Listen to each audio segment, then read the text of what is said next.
Tengo en la línea a Juan Carlos Anaya, él es director general del Grupo Consultor de Mercados Agrícolas, ya que la Cámara de Diputados aprobó la reforma que prohíbe el cultivo de maíz transgénico en México.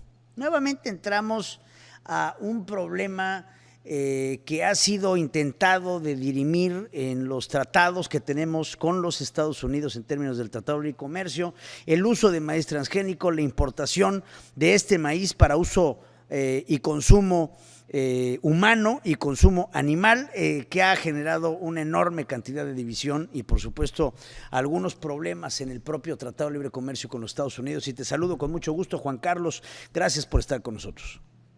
Gracias, Pedro, por invitarme a tu programa y hablar de un tema sensible, de un producto original de Mesoamérica al mundo, que es el maíz. Hablemos del tema, Juan Carlos. Quiero acabar de entender, recuerdo declaraciones hace unos meses de la propia presidenta de México en una defensa férrea del país mexicano, en una defensa férrea del país que es uno de los motivos más importantes de nuestra cultura mesoamericana, como bien lo dices, y la polémica que empieza a generarse desde tiempos de Andrés Manuel López Obrador sobre el maíz transgénico y los daños o presuntos daños que le pueden hacer a la salud en su consumo humano y consumo animal.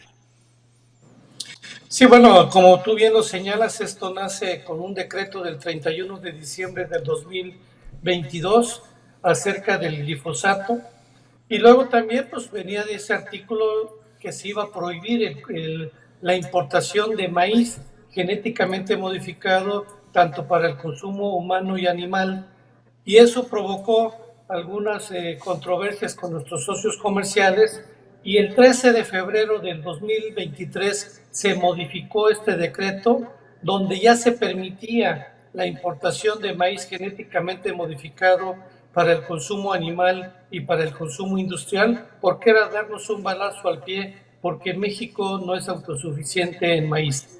Quedó el tema de prohibir para consumo humano, que creó otra controversia por parte de nuestros socios comerciales, ya que México no mostraba científicamente que el maíz genéticamente modificado causa daños a la salud. Y eso nos llevó a un panel de controversias que el 20 de diciembre del 2024 el panel dictaminó que México perdió el mismo derivado a que no pudo mostrar científicamente que el maíz genéticamente modificado hace daños a la salud, y eso llevó que el 5 de febrero el secretario de Economía estableciera un acuerdo donde ya se permitía la importación de maíz genéticamente modificado para consumo humano, animal e industrial, y eso fue pues que no pudimos mostrar científicamente este daño. Bueno, ahorita en qué va la cosa, porque vemos ahorita nuevamente a una Cámara de Diputados que aprueba la reforma para prohibir el cultivo de maíz transgénico en México, pero por un lado aprueban esta iniciativa y por otro lado aprueban el hecho de que lo podamos comprar en el extranjero. ¿No es esto? Bueno, lo que sucede, Pedro, es que nunca México ha permitido la siembra de maíz genéticamente modificado. Yo no sé por qué se quiere poner en la Constitución algo que nunca ha estado permitido, pero el tema es que el primer decreto que mandó la presidenta Sheinbaum hace un mes era solamente el texto, prohibía la siembra, y eso hizo que ciertos grupos ideológicos manifestaran que querían modificar ese decreto, esa iniciativa de ley, incorporando elementos de pruebas de genéticamente modificados, que le metió ruido a un tema que ya no había problema, porque es muy claro: México no va a permitir la siembra, pero no puede detener las importaciones de maíz genéticamente modificado. Creo que el tema es muy ideológico, pero te voy a dar unos datos, Pedro. México, que es el origen del maíz, ahora somos por tercer año consecutivo el mayor importador de maíz del mundo. De los 47 millones que consumimos, este año vamos a importar 25.2 millones de toneladas, y por primera vez, ahora sí, no vamos a ser autosuficientes en maíz blanco derivado al problema de la sequía que azota principalmente al estado productor de Sinaloa y vamos a traer un déficit de más de 550,000 toneladas. Pero aún así, en los últimos 20 años hemos importado maíz blanco de Estados Unidos y de Sudáfrica, derivado que es más barato mover maíz de Estados Unidos a Nueva Orleans por barco a la península y el sureste, que somos deficitarios, que llevarlo del Bajío. Entonces, en realidad, ahora lo que quedó establecido es que se permite sin mayor problema la importación de maíz genéticamente modificado para consumo humano, animal e industrial.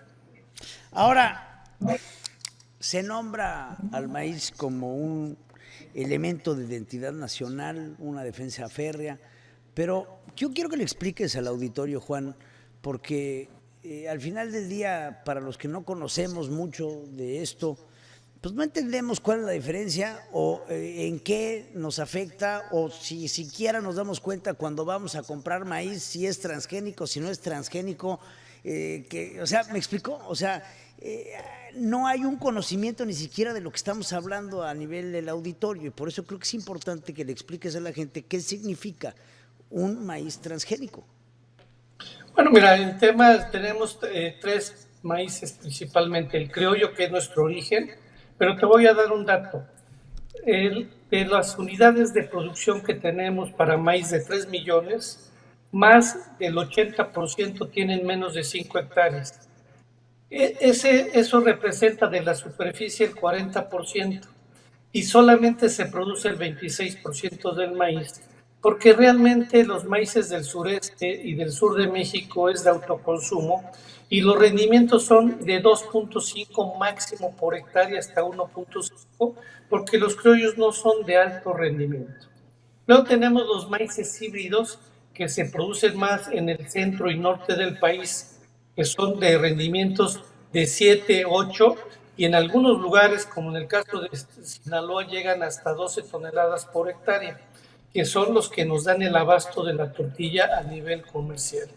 Y luego tenemos los maíces genéticamente modificados, que son cruzados contra, que le puedes meter otros genes, y que eso es lo que están señalando que puede causar un daño, pero no fue comprobado. Y ese maíz no lo sembramos, no se usa para siembra, lo que sí se permite es para el consumo, pero no puede llevarse a siembra el maíz genéticamente modificado que es importado, derivado que Estados Unidos, para darte otro dato, Estados Unidos produce 380 millones de toneladas, nosotros producimos 22 millones de toneladas. Caso Ahora, Brasil. ¿cuál es nuestro consumo en toneladas? 47 o sea, millones. Y producimos la mitad. Producimos la mitad. Entonces lo que tenemos es que aumentar la producción, más que estar hablando de ideología sin poder comprobar. Lo que debiéramos estar trabajando en México es que hemos perdido la seguridad alimentaria en maíz, ya que solamente vamos a producir este año el 45%. Y eso sí es un tema que pone en aprietos a México en virtud de que dependemos de nuestros socios comerciales, ¿sí? Claro. Bueno, pues vaya tema, porque pues al parecer tanto se nos ha prometido, como tú bien dices, una soberanía en todos los aspectos, entre ellos la soberanía alimentaria, siendo el maíz uno de los elementos más importantes. Nosotros somos hijos del maíz como mexicanos. Claro, Gran es parte, de pena. Perdóname, adelante. Es de pena que no estamos produciendo lo que necesitamos. Y te doy otro dato, en el caso de trigo este año vamos a importar el 80% de lo que consumimos. En frijol vamos a tener que importar el 30% que consumimos. En arroz el 80%. México este año, por temas de sequía y por la falta de programas que fomenten la productividad, México después de China va a ser el mayor importador de granos. Claro que China tiene 1.400 millones de habitantes y aquí somos 130 millones. Es de pena ajena que México no pueda lograr la seguridad alimentaria en granos básicos. Te agradezco mucho, mi querido. Gracias por estar con nosotros en esta entrevista. Gracias Pedro. por informarnos. Y bueno, por supuesto, Juan Carlos Anaya, director general del Grupo Consultor de Mercados Agrícolas. Gracias. Que tengas un muy buen día. Buenas noches.